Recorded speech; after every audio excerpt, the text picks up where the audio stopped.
Sitting in a bathroom stall in Louis' restaurant, wondering what's taped to the back of the flush box, it's the IGN Digigods. Now please welcome two men who will make you an offer you can't refuse, Wade Major and Mark Kaiser.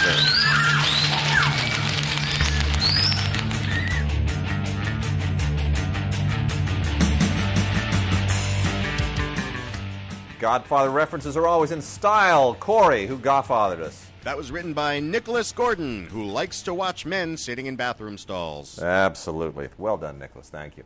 Mark, the reason I put this giant pile of television in front of your face is I can't even see you. That's right. I can't. I don't want because I don't want to see you. It's a good excuse this week. I can talk to DVD piles. Okay. Anyway, we need to get hauling here. We got some listener mail, and we've got a giveaway. And we've got a ton of stuff to talk about. But first, why don't you tell me, who has not seen Godzilla, why I should? Because, you know what? It's awesome. And you know what I like about Godzilla? And What? I do like this film, not unreservedly, but moderately unreservedly, is that it, unlike a lot of these other films, it takes its time, right? Yeah. And when it finally delivers, it is Godzilla goodness. Yeah. Okay. It is exciting, and I love the new Godzilla. I love the big fight scenes, but at the same time, Is it as good as Pacific Rim? Because I like Pacific Rim. I got to be honest. I'm one of those people who's like, why did this movie fail? Pacific Rim is the thing with Pacific Rim is that the reason why Pacific Rim works is because it is so unbelievably cacophonously, unapologetically loud that you just have no choice but to give yourself over to it. It just hypnotizes you with noise to love it. Here, you get a decent amount of human drama, right? Yeah. And Gareth Edwards, the director, who directed a low-budget film that I liked a lot called Monsters, he gives this thing a style that a typical, American or tentpole director would not have done. Yep. And I like that about it. And I thought that the Godzilla fight scenes were just badass when they have their smackdown at the end. I mean, you are moving in your seat with each little Godzilla punch. So I thought it was terrific. I liked it a lot. Well, and the Blu-ray looks amazing. The special features, the special features are fine. I kind of wish there would have been more special features. I wonder if they're going to see how this does, and then maybe come up with a special edition. There's a couple of documentary type things on it. I have to say though. I didn't really super duper love the extras, but that's okay because the most important part is that the movie is great and the effects are great and Godzilla is great, and I think that Gareth Edwards has a huge career for himself, and so I'm really happy for him. The only thing I will say, Aaron Taylor Johnson, not great. That guy is nothing. He's a charisma hole. That's the only. That's the only thing. The only super knock I can give on this movie, because, Ken Watanabe's terrific and Elizabeth Olsen's great. Julia Binoche is Julia Binoche, you know what I mean? Sally Hawkins. I like him, but man, he's got to have the right part and the right director. It's like he's that actor who I'll see him in something and I'll go, he's got promise, then I'll see him in the next film and I'll think, How did you bonk that so badly? I know. Well, in that case, you will be completely unimpressed with him in Godzilla. He is by far the weak link. Well, and in fairness, too, even though he is kick-ass, he's also the least interesting thing in either of those kick-ass movies. That's true. So, because you're thinking of how much you loved Hit Girl. Oh, so want Hit Girl. My daughter will be Hit Girl. I kid you not. Exactly. I looked last year for Halloween. I looked for that. I'm like, why is every Hit Girl costume made for like 12 and 13? Why would someone not make a Hit Girl costume for a toddler? Why would you not do that? Why would you not get them involved in buying the eventual Blu-ray plus DVD, whatever's available in like 10 years when she starts buying stuff? Start indoctrinating them now into the kick-ass merchandising juggernaut. I want to go to those Halloween parties where the little girls are dressed like princesses, like Disney princesses, and my daughter walks in. It's like, yeah, my daughter killed people. Anyway, okay, we really did that. Anyway, not a fan of Aaron, whatever his name is, Charisma Hole, but I am a fan of the movie, especially the last hour when it's just Godzilla Smackdown Central, and that's good. So Think Like a Man 2, as in T-O-O, kind of blew people away when it opened because it opened at number 1, and people thought, what? How? Why? What's it? And that tells you two things. That tells you, number one, that the previous film gained, well, it tells you more than a couple of things. It tells you several things. Here's what it tells you. It tells you, number one, that Think Like a Man did incredibly well after its theatrical run, kind of like Austin Powers did. You know, Austin Powers built its following on home video. So Think Like a Man, clearly, when it got to streaming and Netflix and everything else, that after its theatrical run, it developed a following that came out for the sequel. What else it tells you is black audiences have more clout and cachet and box office firepower than anybody has given them credit for. And I know that everybody thought with all the Tyler Perry stuff that, no, this is the film that tells you black audiences are there to be reckoned with, and you need to make movies for them. What it also tells you, Mark? Yes, I can't see you because it is literally a tower of DVDs between us. I'm so sorry. It also tells you Kevin Hart is the real deal. Really? Kevin Hart is the real deal. People love him. He is funny, funny, funny. Now, is he going to continue to be the real deal? Is he going to be like Eddie Murphy? Is he going to be able to kind of like transition that into real parts, or is he going to keep doing the same shtick? So far, it seems like he only has that one gear, where he's like the fast-talking guy who's not quite on the same page as everybody else.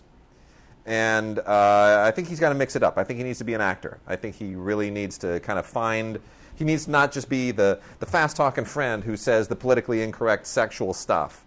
You know, he needs to find a character. He needs to be able to evolve a character. He needs to do what Eddie started to do almost at the beginning of his career in things like 48 Hours. Eddie Murphy's not just funny in 48 Hours. He's funny, but he's also a character. He's got an arc, and he gets real, and he gets very down to earth, and that's what Kevin Hart's going to have to do if he's going to be that guy. So anyway, that's it for the new movies this week. Good night, folks. Really, show's over? No, that's just so it's a TV week basically, Mark. It's a big frickin' TV week. So let's plow through some television stuff here super fast. Little House on the Prairie. If you dig Little House on the Prairie, that thing has been making its way to Blu-ray now steadily for a few months, and all of this, of course, tied up with the 40th anniversary of the show. I can't believe that show was 40 years ago. I mean, that's 40 years ago, dude. Little House on the Prairie. Like when Little House on the Prairie was on, 40 years before that, there was no television. You realize that? I know I'm making us feel old, but it's like 40 years before Little House on the Prairie was like World War II. You're out of your mind. You know what I mean? It's like it isn't even World War II. It's pre-World War II. Like Hitler hadn't even invaded Poland yet. Like if this were Little House on the Prairie today, we'd be talking about, wow, you remember that newsreel that showed the Japanese invading Manchuria? That's how long ago this is now relative to what was then. So are you saying that if Hitler never invaded, no, there'd be no Little House on the Prairie? I might be, actually. I'd have to give that some thought. Exactly. Anyway, this is Season 3 of Little House on the Prairie, now on Blu-ray and digital HD. And it's all remastered. Looks gorgeous. All that grain is still there, but the color is sharper. It looks better than it probably ever did at the time, depending on how good your TV was. But anyway, they loaded it up with special features, including the Little House Phenomenon Part 3. They've got this ongoing thing with each successive season, and it's lovely. So, not my favorite show. I got to say, I don't think it's all that amazing, but there's a nostalgia factor that's probably worthwhile. And the fourth season of Blue Bloods features Donnie Wahlberg, who just got married. Mark? To Jenny McCarthy. That's right. Isn't that bizarre? It seems like I didn't even know they were properly introduced, let alone they're married. Right. Isn't that strange? It's so bizarre. Anyway, this show continues to just surprise everybody. And it's a decent show. I have not seen enough episodes to really make a lot of sense of what's going on. But I got to tell you, Tom Selleck's the man. Tom Selleck he kills it. And anything that Tom Selleck is in is worth watching. So if I had more time, I think I'd probably watch every single solitary episode of this. But this is, as of right now, the fourth season of Blue Bloods. It keeps on rocking. And Tom Selleck continues to be the man. Wade, I won't say much about Vampire Diaries because I haven't seen a whole lot of it. I will tell you, though, that the complete fifth season is on Blu-ray. And, look, here's the thing. It's 100 episodes in, and people seem to still like it. Nina Dobrev is delicious. Mm-hmm. although she's dating the other guy from the show, Ian Somerhalder. There's a bunch of new featurettes on this, including a Comic-Con panel. That's like an easy extra to throw into a Blu-ray since all those Comic-Con panels, they shoot them all and they're all fine. There's a gag reel and some unaired scenes, but ultimately this is just more episodes of the vampires, and they're living in where the hell they live. I skimmed through these. I mean, come on, guys. I can't watch all these. They're terrible. Yeah. It's just not my thing. But if you like that stuff, go for it. 5th season, Vampire Diaries. And there's now a spin-off show. It's that popular. The vampire recipes? Is it the Vampire Recipes? Cook with us. Oddly enough, it really is the Vampire Recipes. Unbelievable. No, it's called The Originals. Of course it is. Exactly. So, a couple from Chicago. Chicago's always a good place to set things. So we've got Season 1 of Chicago PD and Season 2 of Chicago Fire. Both of them from Dick Wolf, who, that guy, can't he just take a vacation? He's not. Oh, please. You know what? He's got a room full of writers and producers, and he ain't doing nothing. I know, he's doing nothing. He's collecting the checks. It's unreal. That guy has become a money machine like nobody's business. And it's weird because I never would have pegged Dick Wolf to do that. It's not like he's Bochco. It's not like he's Norman Lear. It's not like he's Stephen J. Cannell. It's not like he's Glenn Larson. Like, those guys all had, like, the touch of gold. They were all, wow, they're just these idea machines. And all Dick Wolf did was, why don't we do this thing called Law and Order? I know. Why don't we do another thing called Law and Order? Hey, why don't we do another thing called Law and Order? And somehow, I don't know. I mean, that's it. It's just it's the house that Law and Order built. Anyway, so he's obviously milking Chicago for a lot. Both of these shows come back this fall. So Chicago Fire and Chicago PD. He's obviously trying to build another ongoing franchise here, interconnected stuff, and I'm sure Chicago is throwing him a lot of bones. You obviously get crossover episodes here. These two shows are interconnected. A lot of behind-the-scenes stuff, which is fun, actually, because these shows are logistically very challenging, more so than any of the Law & Order stuff, which is very talky. Law & Order is a walk-and-talk show. These are really very action-oriented, a lot of special effects, especially on Chicago Fire, logistically very challenging. So the behind-the-scenes stuff is really interesting. And that's definitely worth checking out. So, so that's a couple from Dick Wolf. And then we've also got a thing called Maya. This is the complete series of Maya. I know, you're like, I don't know what Maya is. Maya is a series I had never even heard of, and this is from the Warner Archive collection, but it's a television series. And there was a movie called Maya that was written by Sterling Silliphant, who's a great old screenwriter. And this is the adaptation of that. They turned it into a series. It was shot entirely in India, in the wilds of India. And it's all about, the adventures of these two kids in India. Now, the thing that's a little weird is that one of the kids is Jay North, who played Dennis the Menace. The other one is an actual Indian kid, Sajid Khan. And that's fine. But Jay North, it doesn't really belong in this movie. Now, again, that's just a very unusual thing that would have happened only at that time, so forget about the political incorrectness of it. But it feels a little bit like the Jungle Book / some Rudyard Kipling thing made for television with a really low budget, but they shot it in India, so somehow it mitigates the low budget.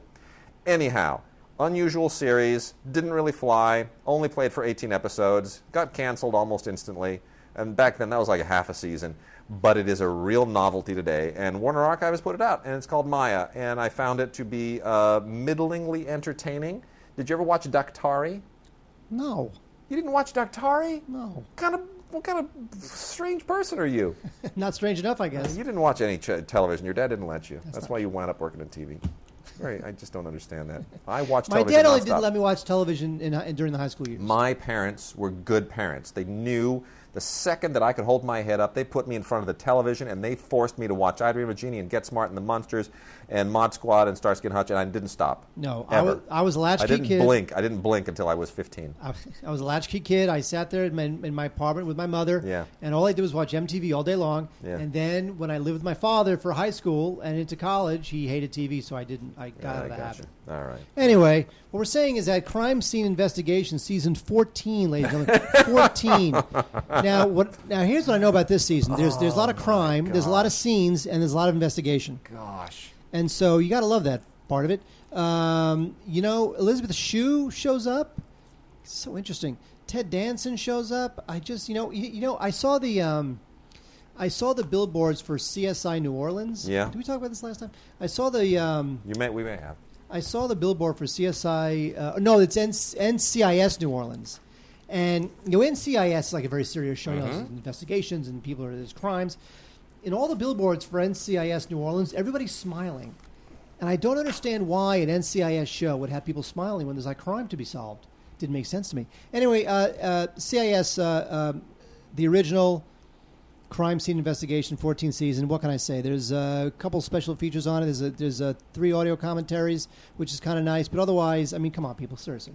I know. I mean, seriously. I mean, go ahead and get some fresh air. Yeah. Season 9 of Supernatural. This is one of the CW shows that I am too old to watch, so I have not seen this. I will tell you, it has 3 episode commentaries and a bunch of interactive set crap and some behind the scenes.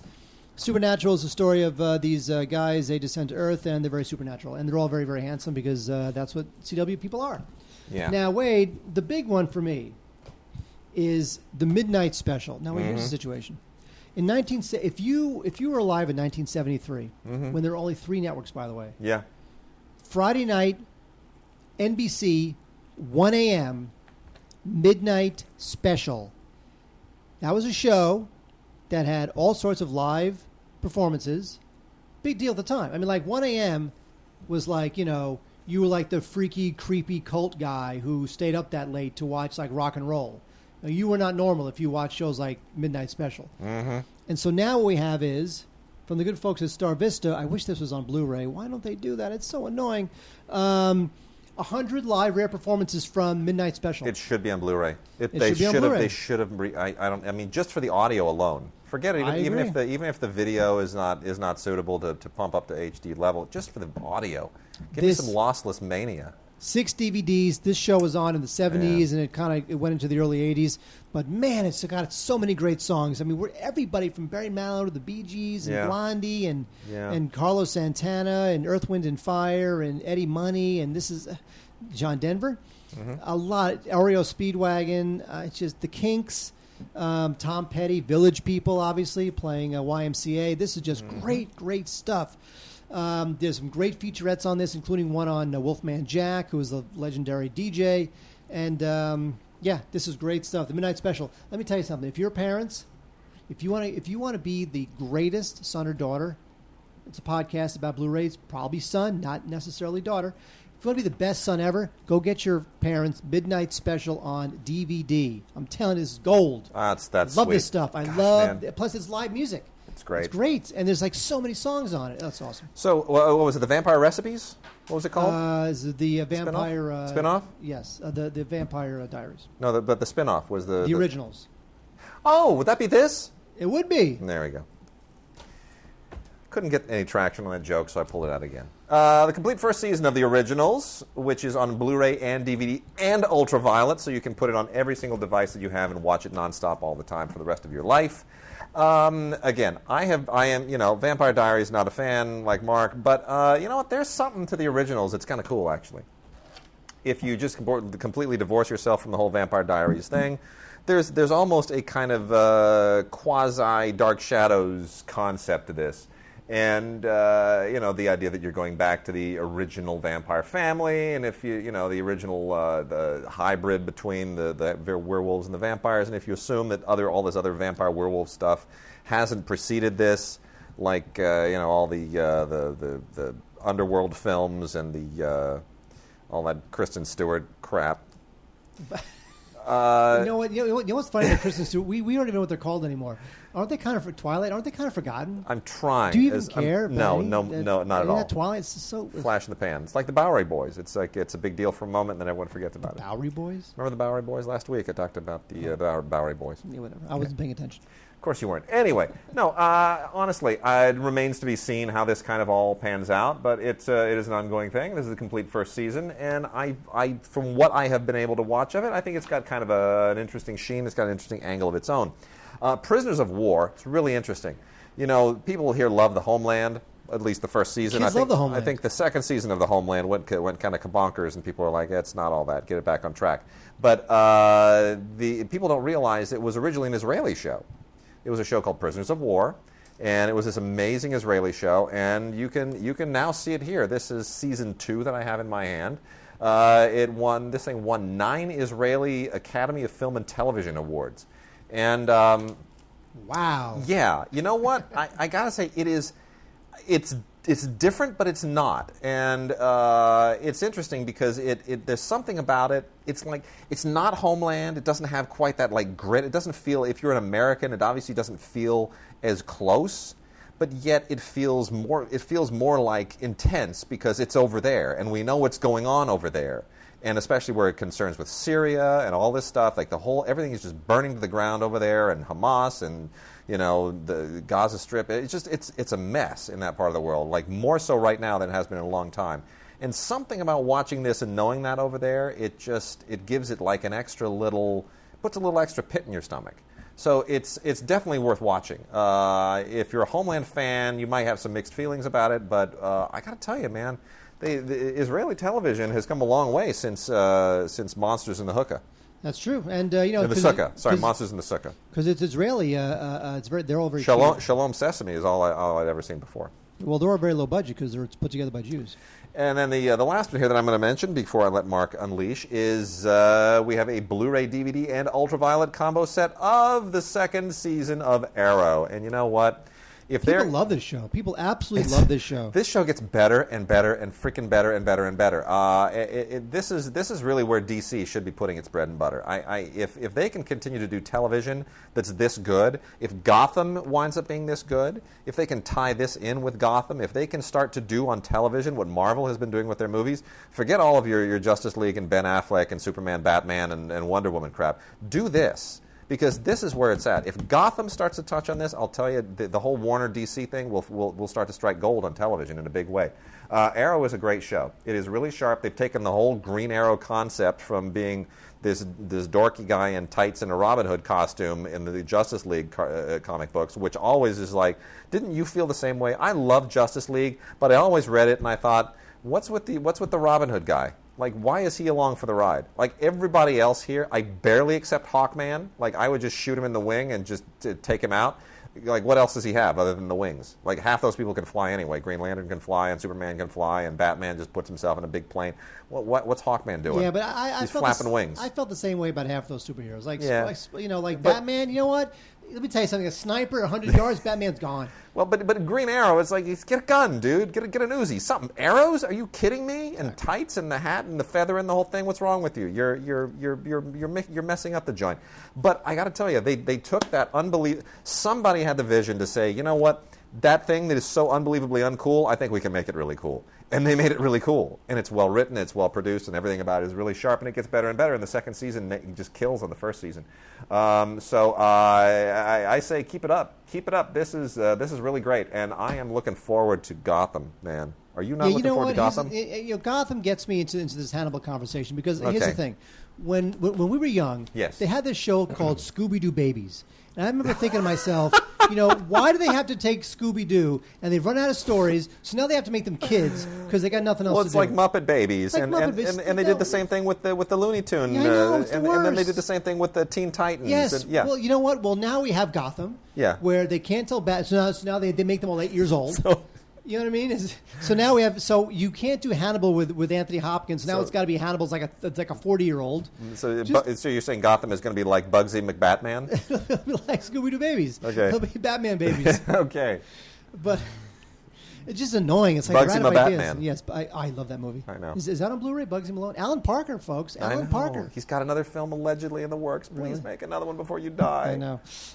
Anyway, but you know what? Hannibal actually isn't that bad. The thing with Hannibal is that I don't want to know what he was like before Silence of the Lambs because I love Silence of the Lambs. It's iconic. It's brilliant. Yeah. It's Oscar winning. It swept it all. It was unbelievable. Yeah. But I guess if it gives Mads Mikkelsen some work, it can't be that bad, right? Because Mads is the best. He's the best. He's the man. Anyway, but here it's like he's a shrink and he's asked to help these 2 cops solve crimes while still being a serial killer. So it's kind of like it just you know what, as well done as it is, it doesn't feel like it's canon to me.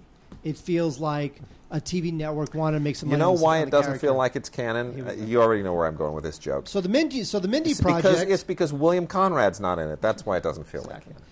I never liked that show. And if anybody doesn't get that joke, just go and do an IMDb Now Robert search on it. Conrad, he was cool. Oh, dude, I was just thinking the other day, now that we're on a complete tangential stream of consciousness, I am so desperately looking for them to release some of his lesser... Like, Robert Conrad had this moment where he made a whole bunch of failed television series, but they were really cool.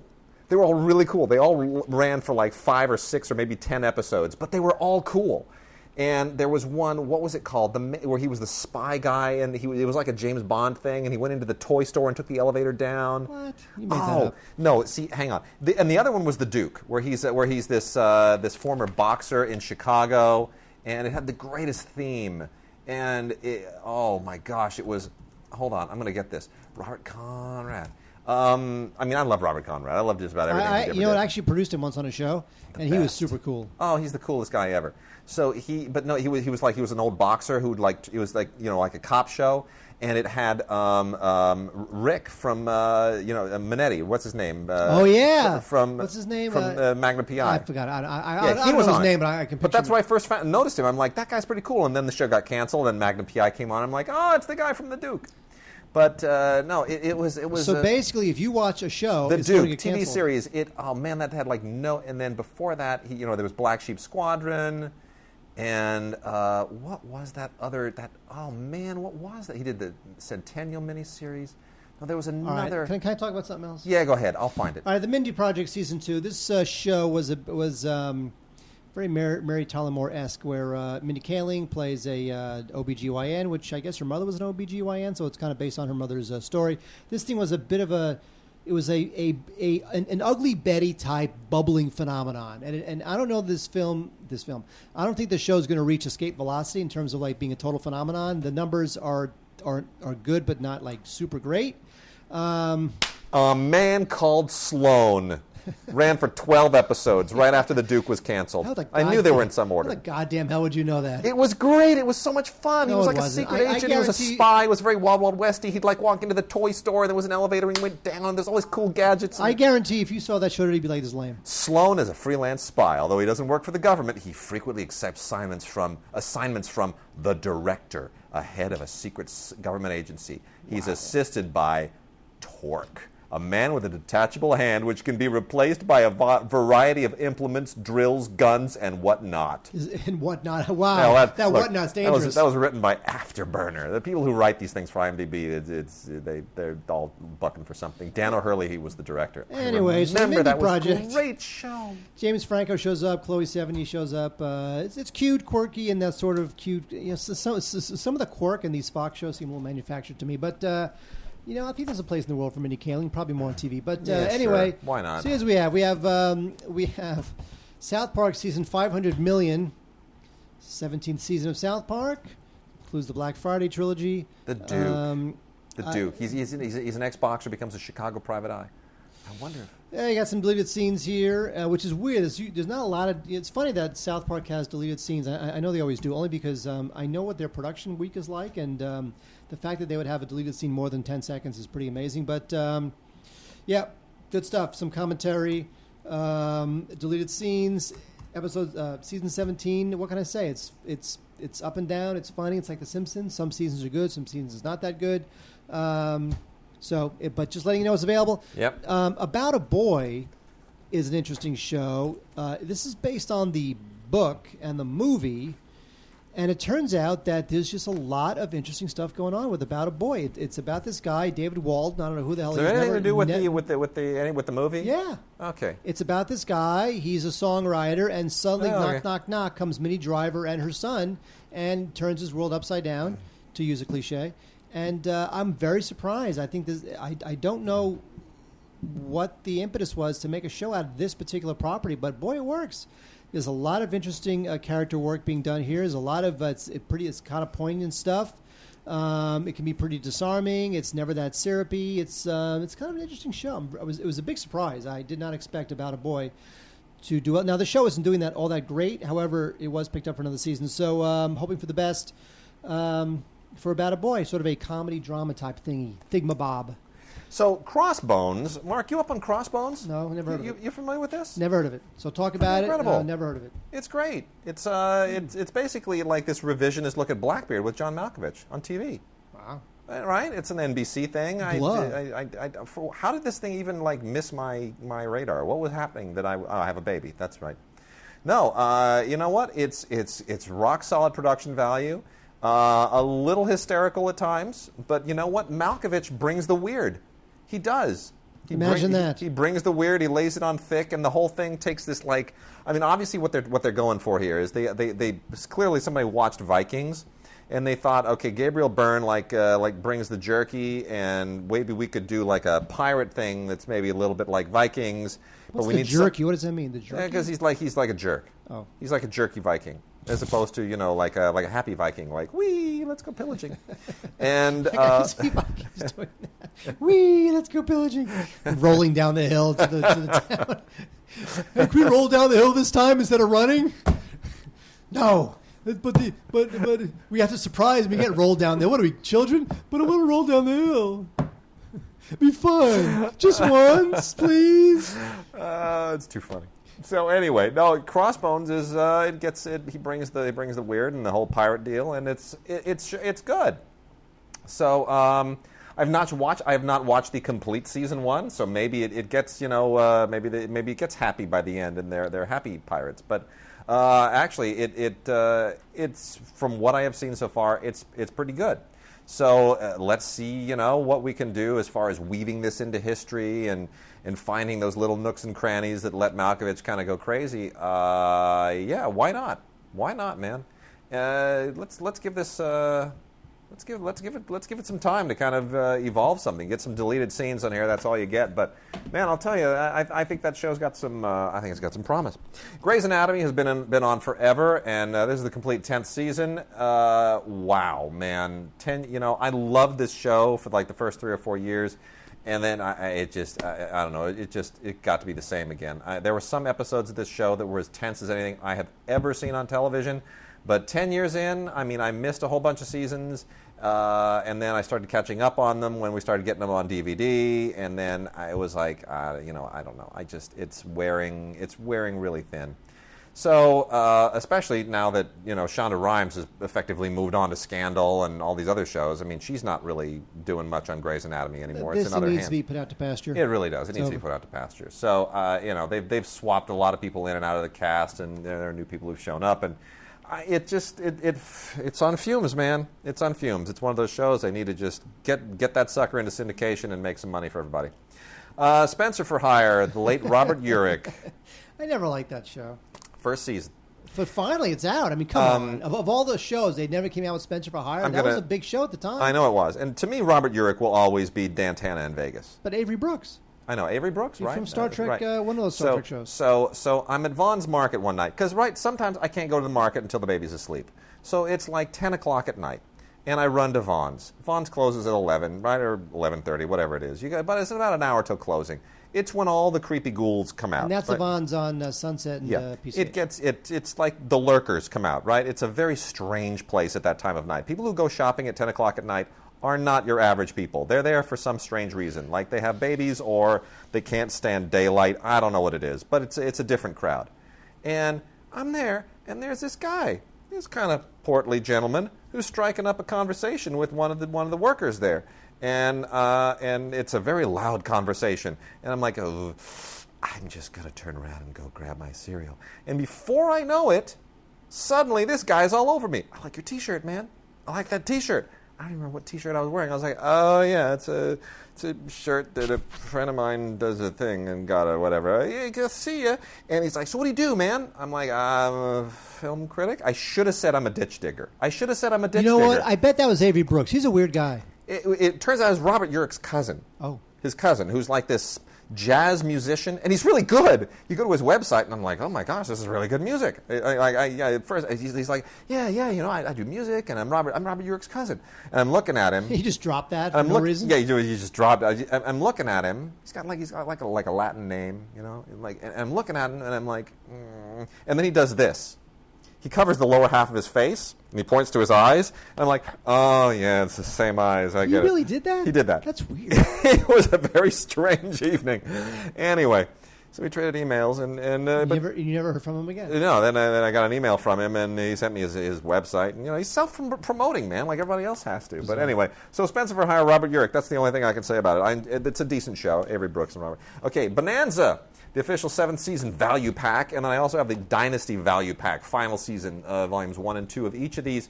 You know what? Dynasty, the final season, man, I love Dynasty, but the final season is one terrible piece of television. It's like nobody cared. They all knew it was the final season.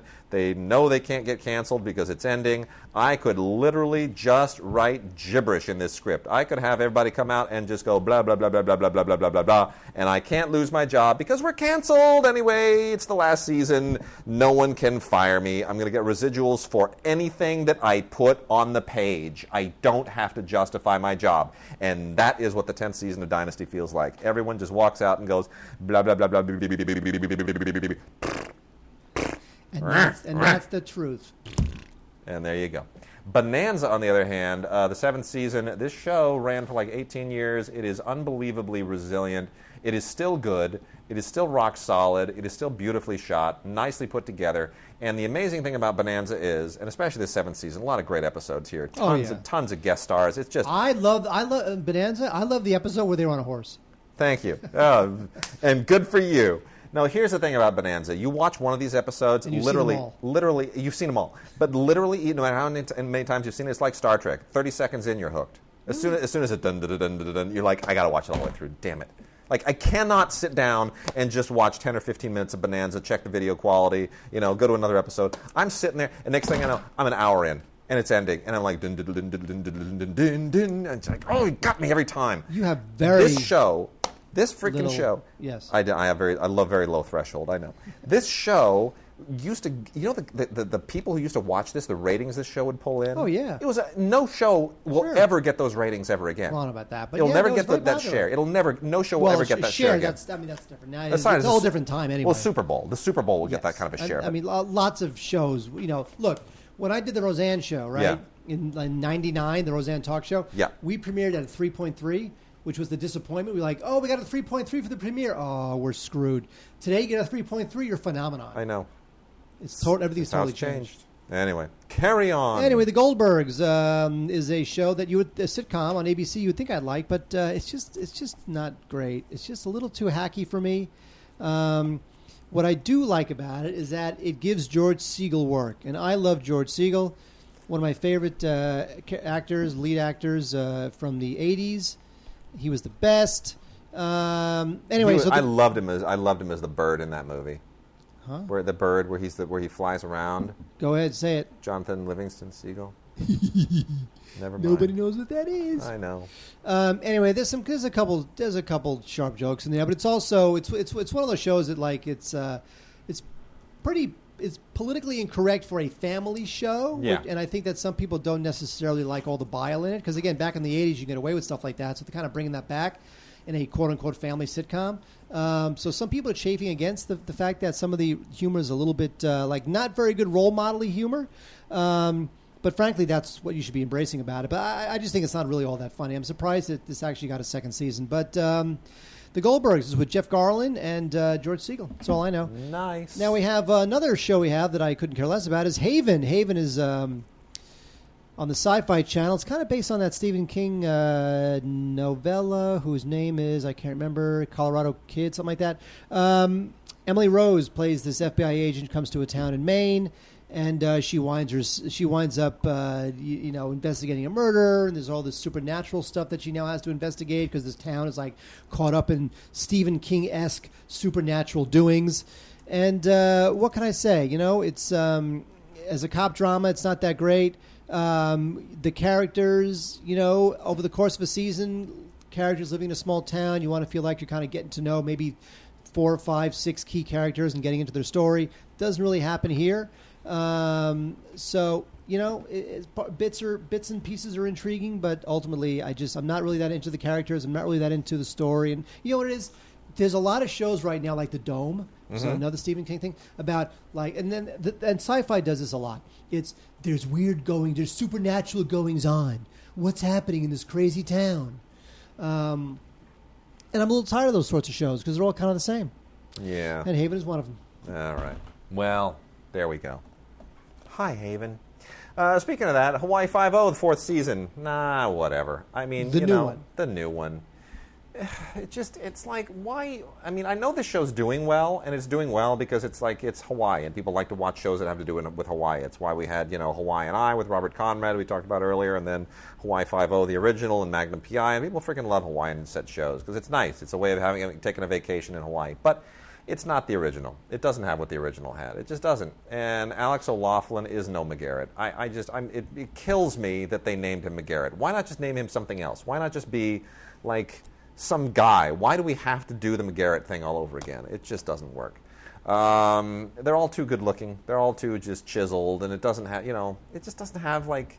That cast originally was interesting. There were a bunch of interesting guys. Well, the thing with all these shows, including CSI, everybody's too pretty now. Everybody's too pretty, and it doesn't have any grit to it. No, it's like that's what I like. See, that's what I like about Malkovich, man. It's like there's grit and weird. But in the old Hawaii Five-0, they weren't just driving around the beach all the time. No, they would go into the seriously procedural. Yeah, they would go into the little lower middle class areas of Hawaii. Tim Cogshill and I were talking about this once, and Tim was like, "Does anybody remember that Gavin MacLeod, Captain Stubing from the Love Boat, was a pimp who was shooting heroin into hookers in an early episode of Hawaii Five-0? Would you ever have that on television today? Yeah, probably.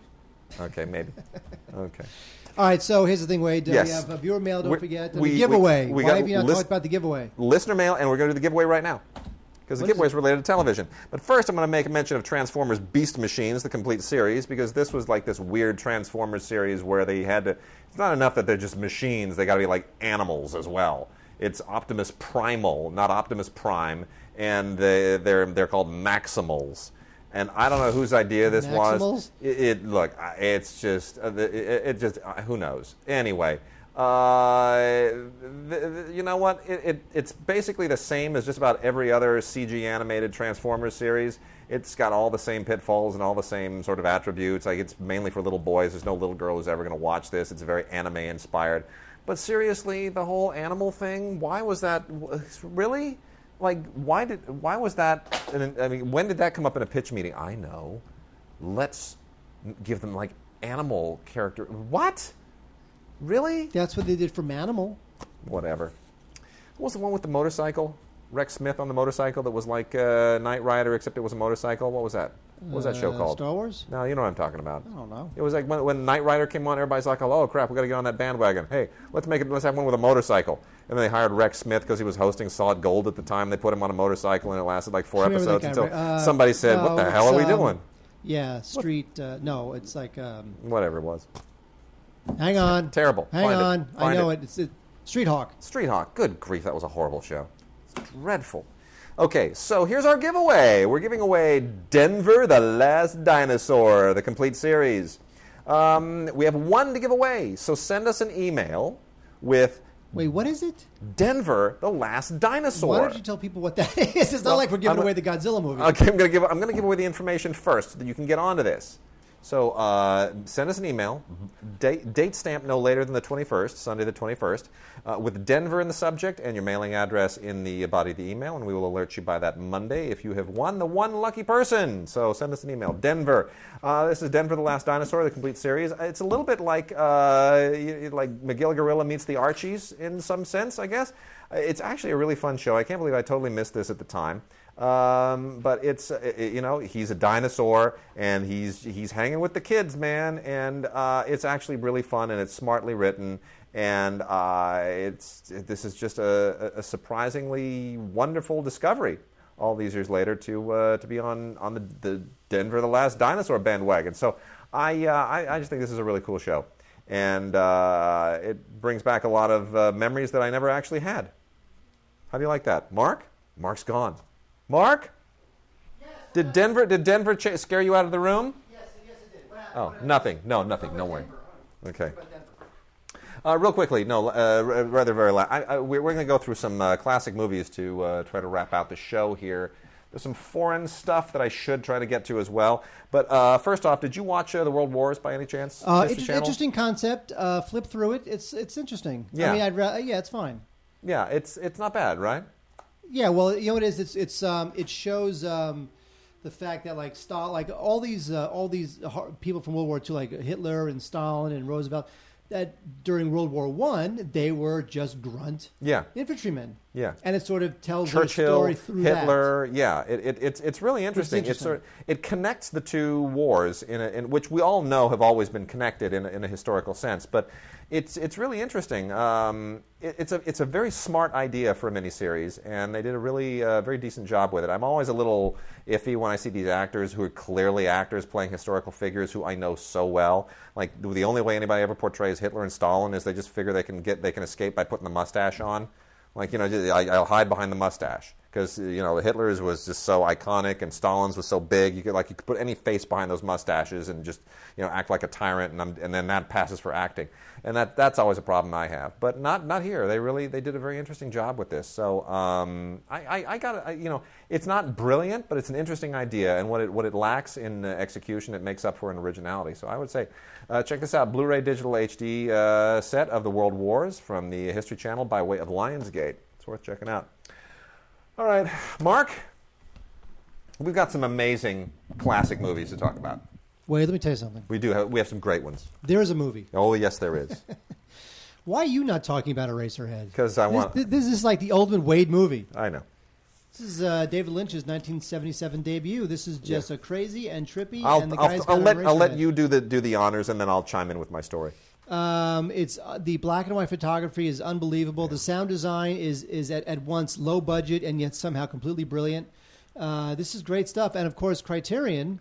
Now, on Lynch's website you can get that whole Lynch box set. Yeah. So now the green box. Right. So now the question becomes the print that Lynch uses for his box set versus the print that was used for the Criterion, and all the extras that Criterion puts on this thing. Right, including it's a 2K restoration. There's a 2001 documentary on Lynch about the making of this film. There's a couple video essays and some short films. So you are chomping at the bit, aren't you?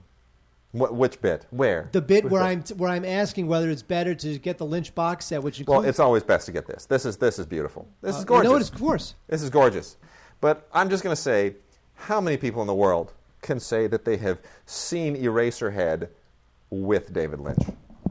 I mean, a lot of people, but not like a million. Whoa. How many people currently sitting at this table can make that claim? I can.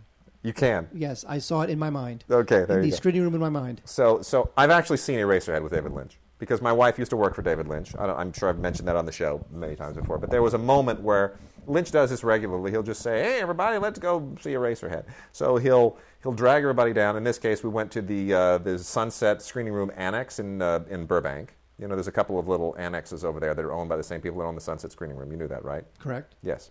So we go over there because it's a private screening room, so Lynch gets to smoke a cigarette and not be subject to the rules of no smoking in a screening room. And so David sits there in the front seat and puffs away, and you see the smoke going up in front of the screen. And we're watching Eraserhead with David Lynch in the same screening room, and it was a blast. It was an absolute blast. At the end, does he say, "Wow, what do you think of that?" It's understood that there are certain questions you do not ask David, and one of them is, don't ask him anything about the baby. Don't ask him how it was made. Don't ask him nothing. He will not answer any questions. He doesn't like them. So that means that there's something weird about the baby. It's a mystery. I mean, we've all seen the film. The baby in that film is like the strangest, creepiest puppet you've ever seen in any movie ever. And Eraserhead was basically his AFI student film. It was his graduate project. He spent years on it, made it for next to no money, scraping it together, like bicycling the footage to the lab and this kind of stuff. I mean, it was a real, that was it was a remarkable effort. And it was that movie that launched his career because it was Mel Brooks who saw it and came running out and threw his arms around him and said, "I love you, you're a madman." And the next thing you know, he dropped the Elephant Man in his lap and he became an instant Oscar nominee. I mean, it's amazing how that film literally launched everything. It's one of the great debut film stories of all time. It is. It's So what you're saying is, get the Criterion. Get the Criterion. It's fantastic. It's gorgeous. It is almost like watching it with Lynch himself. It is. It's fantastic. Mark, you know what else we've got this week? What else do we have this week? I got to tell you, Kino Lorber, they're putting out some great stuff. We got a ton of great Kino Lorber things. These Kino Lorber Studio Classics titles. Great stuff. Peter Sellers in the party.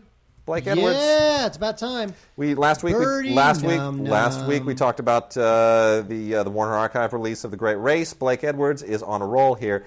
The party, look, politically incorrect on a level that people can't even comprehend. If you're Indian, if you're East Indian, of East Indian ethnicity, Sri Lankan, Pakistani, or whatever, just suspend any emotion that could conceivably make you feel offended.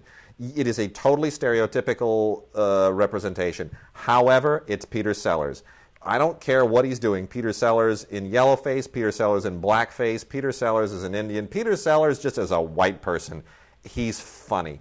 Peter Sellers gets a pass on all of that stuff as far as I'm concerned. Peter Sellers is nuts and he's funny, and Bertie Num Num, bang partner, this movie just slays me. It absolutely slays me. It's some of the best physical comedy I have seen since the silent era. It is amazing. Dude, tell me, in the bathroom, trying to clean the water off the painting. You know what I'm talking about. Of course. Dude, do you not? I cannot watch that scene. I absolutely have to go. I hate to be this graphic.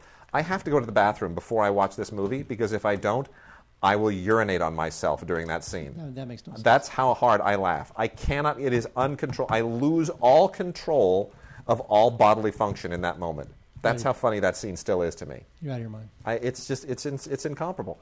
We're on Blu-ray from Kino Lorber here, so thank goodness that whoever the rights holders are over at UA allowed this to happen. This is a brilliant, funny, crazy movie. Blake Edwards and Peter Sellers at their level best.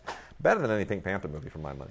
Wait, from 1959. This is a Paramount film released by the good folks over at Olive. This is the Blu-ray of The Big Operator. Now, there's really no reason to check this out unless you're like a total Mickey Rooney completist and you want to see Mickey Rooney like naked. Play, exactly. Yeah. You want to see him play like a corrupt union boss as opposed to like his usual musical comedy roles, which is how he started his career. So it's not bad. It's fine. There's a million other movies you can watch other than The Big Operator. But what I do like about it's got a good cast: Mel Torme, Jim Backus, maybe Van Doren, of course, Mickey Rooney. So also Vampira's in this. Yeah. Yeah, Vampira's in this. The original Vampira. Sweet. So there you go. Big Operator from 1959, Mickey Rooney. Very nice. And then we've got a funny thing happened on the way to the Forum. Gosh, this is another great UA title that they've got over at Kino Lorber. I just think it's wonderful. Have you ever seen a funny thing happen on the way to the Forum? Many years ago I saw it, of course. One of the more peculiar Richard Lester films. It's sort of not obviously a Richard Lester film, but you know what? He brings his sensibility to it. There's a little knack kind of a thing. There's a little sort of Beatlesy thing that makes this just kind of a little bit irreverent. Of course, it was written by Melvin Frank and Michael Pertwee, based on the Harold Prince production. Stephen Sondheim did the songs and the music and the book and the lyrics. I mean, absolutely amazing. That's it. That's the famous song. Comedy Tonight. I mean, it's amazing. It's this wonderful kind of anachronistic musical that just sort of stormed Broadway at the time. Definitely set the stage for things like Spamalot. There would be no Spamalot if there hadn't been But to me, this movie was a little bloated in that mad world way. A little tiny bit. It was 1966. It was the golden age of let's adapt every successful Broadway musical to the stage. I mean, in 1964, you'd started the decade with West Side Story. And that just blew the lid off of everything. And then next thing you know, you've got Camelot, and you've got My Fair Lady, and Sound of Music, and the decade, of course, ended with Oliver. I mean, these things were winning Best Picture like almost every year, every other year. And so this was trying to sort of shoehorn in on that. And they kind of figured, why not? Let's just go for broke. And for the most part, I think it works. Zero Mostel is hilarious. Phil Silvers, Buster Keaton, it's just great. Michael Crawford shows up in this thing, young Michael Crawford. Jack Gilford is always a lot of fun. I really enjoy this. I really, really thoroughly enjoy this, and I think it's a really rock-solid transfer. Probably could have been better. I don't know. The elements look like they're maybe not in the greatest shape, but I think it's the best thing that we can expect at this point. So, wow, an awful lot of fun to have that. Wait, speaking of Richard Lester, a very underrated and one of the original disaster films, Juggernaut. Oh, my gosh. Richard Harris, Omar Sharif. This movie, if you watch this, I'm telling you, you'll be impressed. This is from 1974. It is one of the original. This was sort of around the time when like all the Irwin Allen disaster films were coming up. But before that, Juggernaut, which stars Richard Harris and Omar Sharif. Juggernaut is credited with being the first film to have the classic, which you don't really get anymore because now it's a cliche and you can't really do this in movies anymore. Is the first film to have the classic red wire, blue wire climax. Was it really? That's the first one? It is credited with being really the first one to have the should I cut the red wire to defuse the bomb or the blue wire to defuse the bomb? I've always wondered who started that. Supposedly it was Richard Lester and Juggernaut. And no kidding. This film is fun. It's with Anthony Hopkins is in it too. Ian Holm is in it. It's about this guy is threatening to blow up a transatlantic ship, and it's great. It's one of those thrillers where you're like, yeah, it's old. How good could it be? There was no CGI. No, Juggernaut's cool. That's sweet. Yeah, check it out. Well done. Got a couple of blaxploitation classics here, and blaxploitation is not all just about cheesy B films. Some of them are rock solid, really good movies, and we got two of them right here. There's nothing that dates poorly here. There's nothing, not pimps in like velvet hats and all this stuff that makes you kind of giggle and titter and think, oh, how quaint that was back then. These films totally date well. One of them is Cotton Comes to Harlem, which is one of the Ossie Davis directed this. Ossie Davis, who is not known as a director, very, very rarely stepped behind the camera, but this is the one where he absolutely nailed it. This was a Samuel Goldwyn Jr. production for United Artists. All of most of these titles that are coming out in this line from Kino Lorber are UA titles. But Cotton Comes to Harlem is really kind of one of those films that sort of reinvented the genre in a really vibrant way. Great performance by Godfrey Cambridge, who is one of my all-time favorite comics, but man, he's not comic here. He is hardcore. And a little bit of funny, but it's still really hardcore. Raymond St. Jacques, who did a lot of these things at the time, is great as well. Red Fox shows up here. This is really a terrific film. Screenplay was co-written by Ossie Davis as well, and I highly recommend it. But the one that is just gold, man. Yes. Across 110th Street. My favorite. This might be my favorite blaxploitation movie, like an actual motion picture. It's so good. It's not like so Shaft, good. which is kind of Shaft, a cheesy film. This is a good movie. I'm going to say there are three movies from the 70s where they're cop films. There are only three that have this pace and this mood and this tension that no cop movies have anymore, because now they have to be action films. They have to be actual action films. Yeah, there's action in it, but it has mood and pace and tension, and nobody does that anymore. And they don't even do it on television. Across 110th Street, Bullet with Steve McQueen, and The French Connection. Those three. And of those, I would say Bullet is, in order of preference, Bullet would be the lowest. Yeah. 110th Street, which I love, and of course French Connection. Yeah, I would agree with that order. What a fantastic film this is. Love it. Anthony Quinn and Yaphet Kotto. Anthony Quinn was like, he was like a real dude. He's starring in this kind of a movie. Yaphet Kotto, Alien. Give me a break. Exactly. Yaphet Kotto, man, 1972, just kills it. They really do kill it. And of course, the title song is legendary. If you don't know the movie, you certainly know the title song, because the title song is also the title song from Jackie Brown. Tarantino just literally stole another movie's theme song and tacked it onto one of his. Well, he knew what he was doing. Yeah, of course he knew what he was doing. Of course he knew what he was doing. But honestly, it's just it's one of the great all-time crime and cop films. Yep, it's love absolutely great. Yep. So just hard-boiled New York from the 1970s, man. And you don't even need to understand the significance of 110th Street, the actual geography of 110th Street. It all comes clean in the movie. And directed by Barry Shear, who just didn't do anything else. Nope. Man, Barry Shear had a nothing career except for this movie. All right, here we go. We're wrapping it up. Rock and roll. Any Given Sunday. This is the Oliver Stone football film. This movie really kind of split critics. I know that I thought, frankly, I think that if this movie came out today, it might be better received. I know at the time it took a lot of crap for being, the shaky cam thing and the super duper machismo stuff, and which is, football's all about glory and sacrifice and rah and blah, blah, blah. Yeah.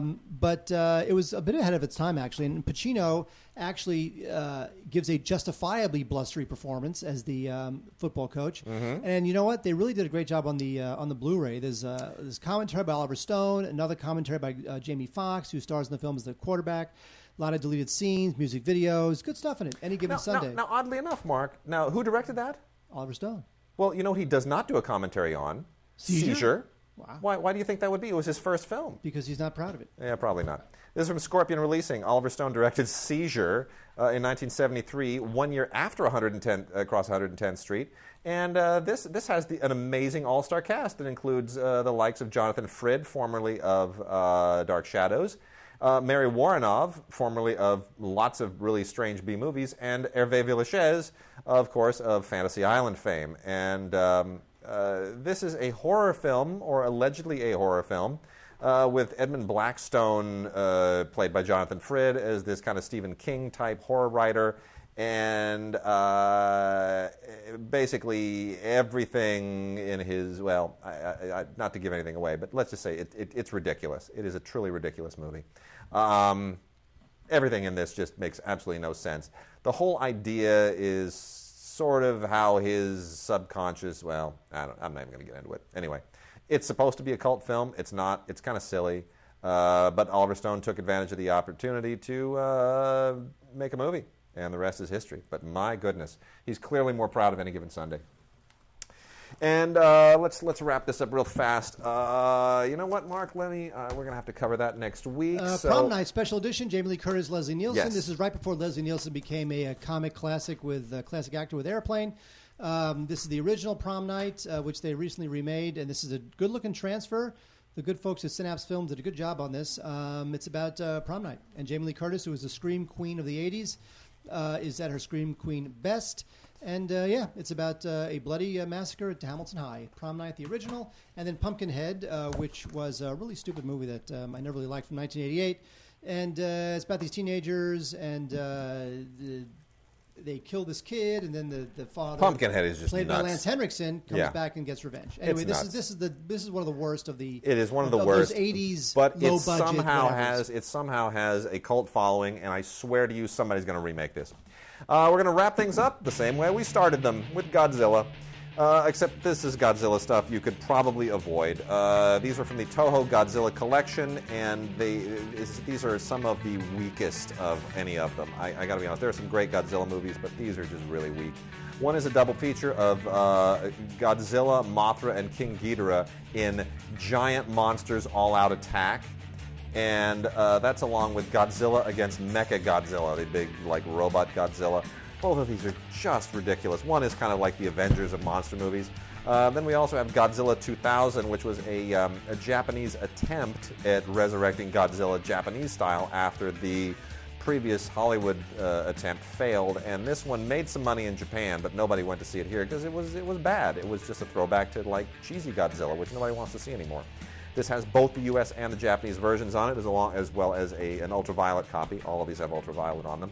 And then the last one is Rebirth of Mothra. This is it's a triple feature. It's it's just ridiculous. Mothra 1, 2, and 3, and or the Rebirth of Mothra 1, Rebirth of Mothra 2, Rebirth of Mothra 3.